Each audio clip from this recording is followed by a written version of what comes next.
J'y ai l'émission Nouvel Opus, bienvenue sur notre Web TV et aujourd'hui en compagnie de Benoît Landré. Bonjour Benoît. Bonjour Alexandre. Nous avons la chance, le privilège de recevoir un dirigeant atypique à plus d'un titre. Tout d'abord, il représente une denrée rare en France, c'est une grosse ETI basée en province. Par ailleurs, c'est un chef d'entreprise qui s'assume pleinement mais qui ne prône pas du tout la finance déloyale à tout crin. Et troisièmement, point aussi très important, loin des postures apprises, c'est quelqu'un qui sait toujours rester direct et même enjoué. Monsieur Patrick Gruaud, président du groupe Gruaud, bonjour. Bonjour.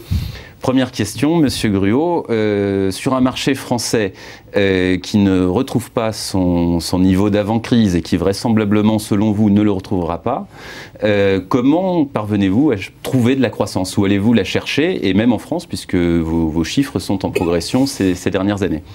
C'est vrai que ce que nous avons connu entre décembre 2008 et mars 2009 a été un choc terrible, moins 30% sur ce marché du VU qui était plutôt assez régulier habituellement. Nous nous attendions à une remontée assez rapide et tel n'est pas le cas, il faut l'admettre aujourd'hui. Les clients se sont habitués et ont usé de nouvelles habitudes de consommation, c'est très clair aujourd'hui, la location courte durée, les extensions de garantie, enfin aujourd'hui, le marché qui se situe aux alentours de 360 à 370 000 restera vraisemblablement au moins dans les 4 ou 5 années à venir, structurellement à un niveau de ce type entre 360 et 380 000. Donc il faut aller chercher la croissance ailleurs. On essaye, en tout cas. Nous essayons au travers de plusieurs axes. Le premier, c'est de travailler plus que jamais en France notre clientèle grand compte.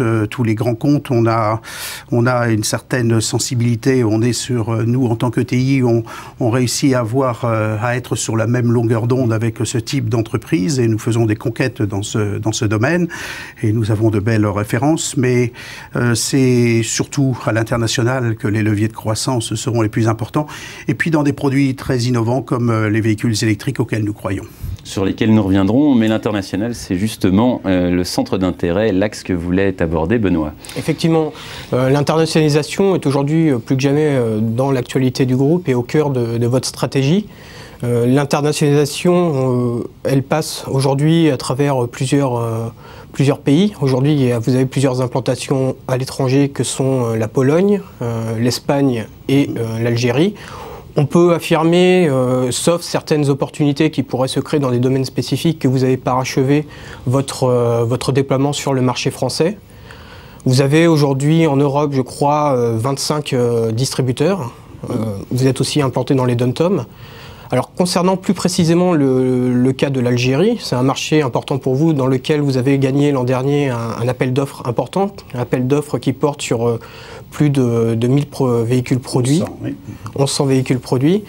Sur ce marché, aujourd'hui, est-ce que ce point d'entrée à Alger vous permet d'entrevoir de nouvelles opportunités sur le continent africain?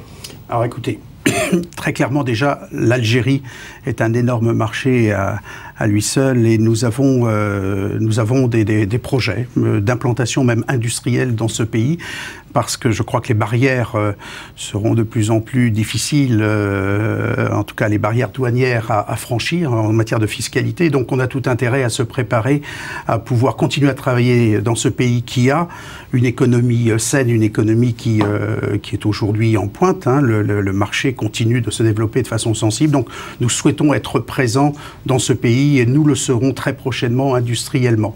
Maintenant, l'Afrique n'est pas si facile que ça à approcher depuis ce pays-là.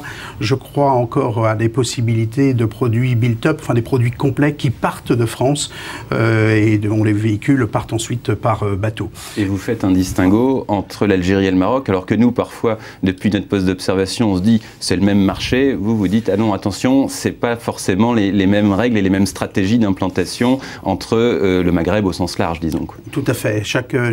Enfin, ça c'est une grande leçon, mais qui rend très humble d'ailleurs. À chaque fois que l'on voyage un peu, on se rend compte que chaque pays a ses particularités.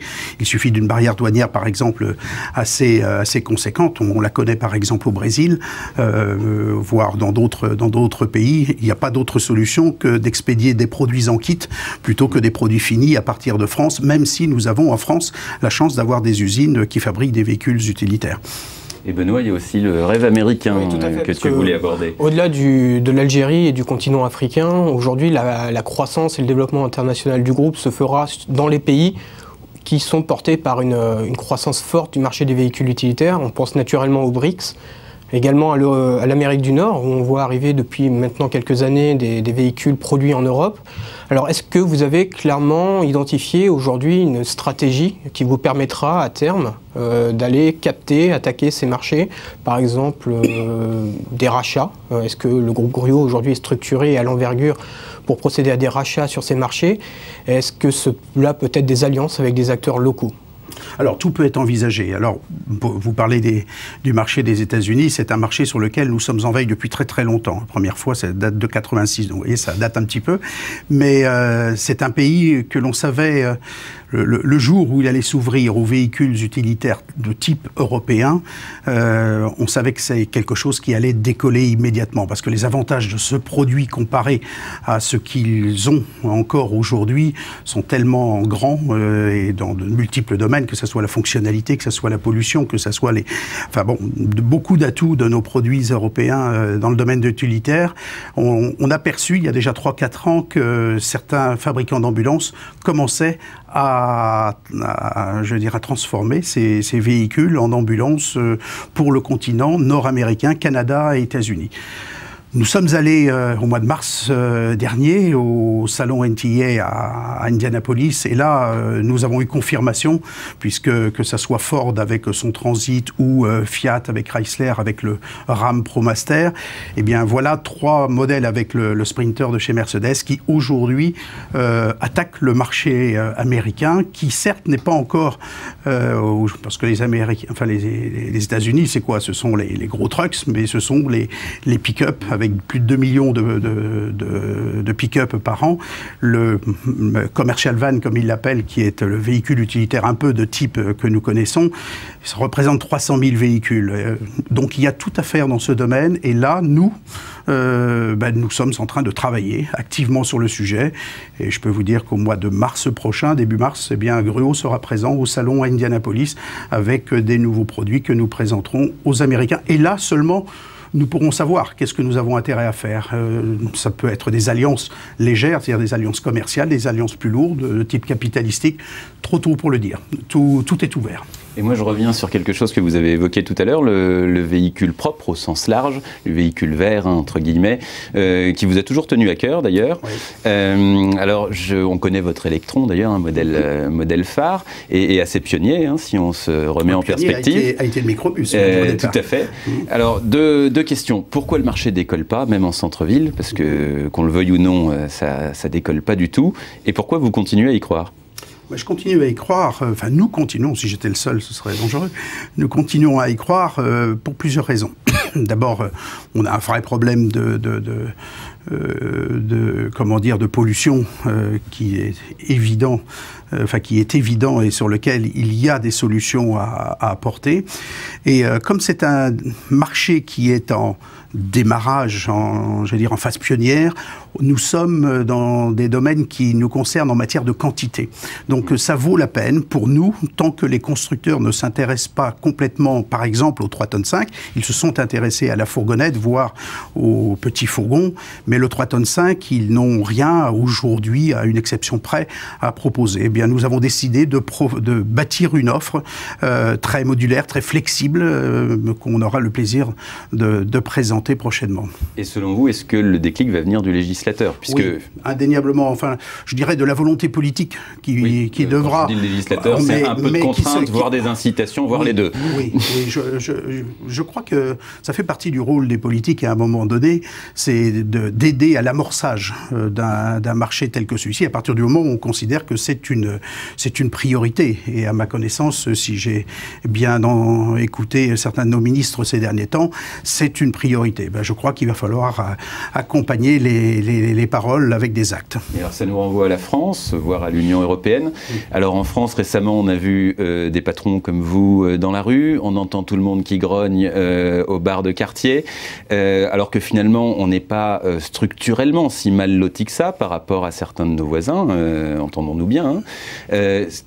quels sont selon vous d'abord les atouts qu'on a et les freins qu'on pourrait lever pour que ces atouts s'expriment enfin de façon plus libre et plus marquée, notamment sur la variable clé dans une économie que représente l'emploi?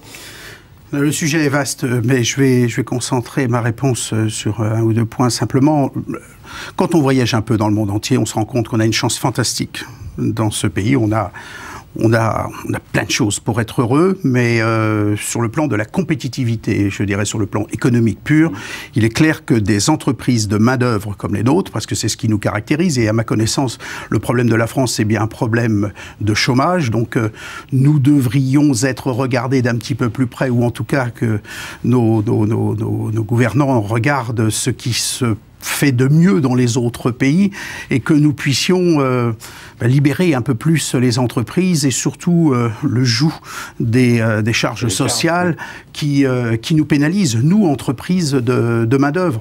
Je vous garantis qu'on a des atouts, je vous garantis que l'innovation, par exemple, est quelque chose qui nous caractérise. On sait qu'on a une productivité qui est aussi plutôt de bonne aloi. Bon, il faut libérer les entreprises et puis laisser les entrepreneurs travailler.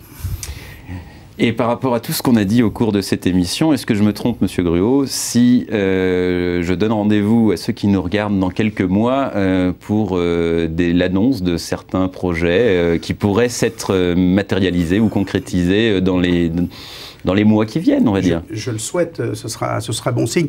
Mais retenez une chose, chez Gruau, l'avantage, c'est qu'il y a un projet d'entreprise qui se déroule de façon régulière, que nous travaillons, la direction donne le cap, c'est notre rôle, mais nous travaillons avec les 1100 collaborateurs je dirais, au comment nous atteignons ces objectifs. Et il est certain que nous continuons à dérouler notre projet d'entreprise qui nous a permis de traverser les moments pas faciles du marché de ces derniers temps grâce à ce côté multispécialiste que nous avons réussi à mettre en place. Et ceci devrait nous permettre de saisir de nouvelles opportunités prochainement, je l'espère. Merci beaucoup Benoît, merci beaucoup Monsieur Gruau, à bientôt. JA, l'émission revient et d'ici là, portez-vous bien.